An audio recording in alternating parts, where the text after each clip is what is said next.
Event থেকে পাশেই পাওয়ার ভয়েসের অডিশন চলছিল, তো সেখানে আমি যাই এবং আমার পুরো আমার কাছে এখনও মনে আছে যে আমার ড্রেসটা খুব ময়লা ছিল, বিকজ আমি ওয়েডিংয়ের ইভেন্টে কাজ করছি, ইউ আন্ডারস্ট্যান্ড। তখন তো আমাদের তো ম্যান পাওয়ার ছিল না, নিজেদেরই কাজ করতে হতো। তো আমি যাই এবং সেখানে গিয়ে প্রথম অডিশনটা দিই, এলিটাপুর একটা গান করেছিলাম, হঠাৎ দুজনে। সো ওটা শোনা খুব পছন্দের একটা গান, এটা আমারও। তো ওটা গাওয়ার পরে তারপরে হচ্ছে প্রথম রাউন্ডে আমি সিলেক্টেড হই। প্রথম রাউন্ডে যেটা ছিল যে চারিদিকে সব কিছু বন্ধ ছিল এবং আমি জাস্ট একটা রুমের ভিতরে একা গান গাচ্ছি এবং প্যানেল থেকে সাউন্ড আসছে যে হ্যাঁ তুমি সিলেক্টেড। সো এরকম এরপর একটা স্টেপ আমার যায়, যাবার পরে আমি না চিন্তা করতাম যে আমাকে নিচ্ছে, মানে আমি তো আসলে, কারণ যেখানে তাকাচ্ছি ওখানে সবাই মানে স্বরলিপি। একটু বিহাইন্ড দ্য সিন বলো, যখন প্রথম পাওয়ার ভয়েসের অডিশনে ফার্স্ট অডিশনে টিকে গেলে বাসায় বাবাকে বলা হলো এখানে আসছি, তো আমি তো আসলে দেখছিলাম চারিপাশে যে সবাই গান গাচ্ছে, এক একজন এক একটা ভয়ঙ্কর শিল্পী, আমি তো জাস্ট র্যান্ডম ক্যাজুয়ালি গেছি। হ্যাঁ, তো যখন ঢাকার রাউন্ডটা আসে, মানে যখন আমি ঢাকার রাউন্ডটার জন্য সিলেক্টেড হই, তখন আমি একটু আসলে ভয় পেয়েছি যে ঢাকার রাউন্ড পর্যন্ত চলে এসেছি, সো এবার তো আমাকে আসলে ফ্যামিলিতে বলতে হবে।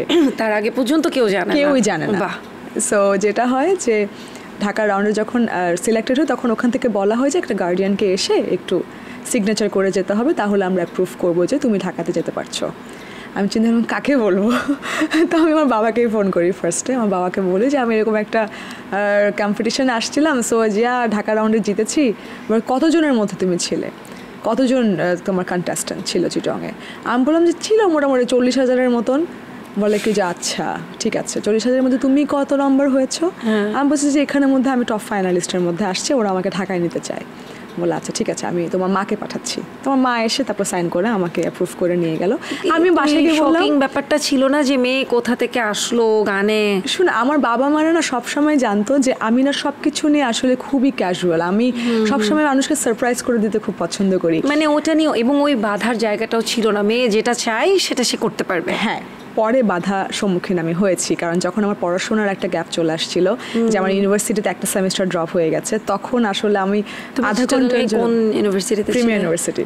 আচ্ছা, এবং বিশ্বাস করো আমার বেস্ট টাইম কেটেছে ওই ইউনিভার্সিটিতে, কারণ আমার টিচাররা, আমাদের ফ্যাকাল্টি আমাকে যে লেভেলে সাপোর্ট করেছে, ওনারা যদি সাপোর্ট না করতো আমার কাছে মনে হয় যে আমার কাছে মিউজিক করাটা তো ইজি হতো না, অনেক কঠিন হয়ে যেত। তারপরে শুনি ঢাকায় আসার গল্প। এরপর আমি ঢাকায় আসলাম, ঢাকায় আসার পর একটা না, অবশ্যই আমার বাবা মা তখন এসেছে আমার সাথে, তখন সাপোর্ট দিয়েছিল, বিকজ আমি একদমই শিওর ছিলাম, একদম সিরিয়াসই ছিলাম না, বিশ্বাস করো। হ্যাঁ, আসছি ঘুরছি ফিরছি, মামা বাড়ি ঢাকায়, এই সিলেটে মামা বাড়ি ঘোরা হয়ে গেল। সো আমি আসলে ওরকম একটা ফিলিংয়ে ছিলাম। তো এইভাবে একটার পর একটা রাউন্ড যেতে থাকে, তারপর আমাদের ক্যাম্পে আমাদের যাওয়া হয়, অনেকগুলো সময় পার হচ্ছে, আর প্রত্যেকটা রাউন্ডের পর আমি বলতাম কি আমি এই রাউন্ডেও পাস, বা আমি এই রাউন্ডে পাস করে ফেললাম, মানে আমি নিজেই অবাক হয়ে যেতাম।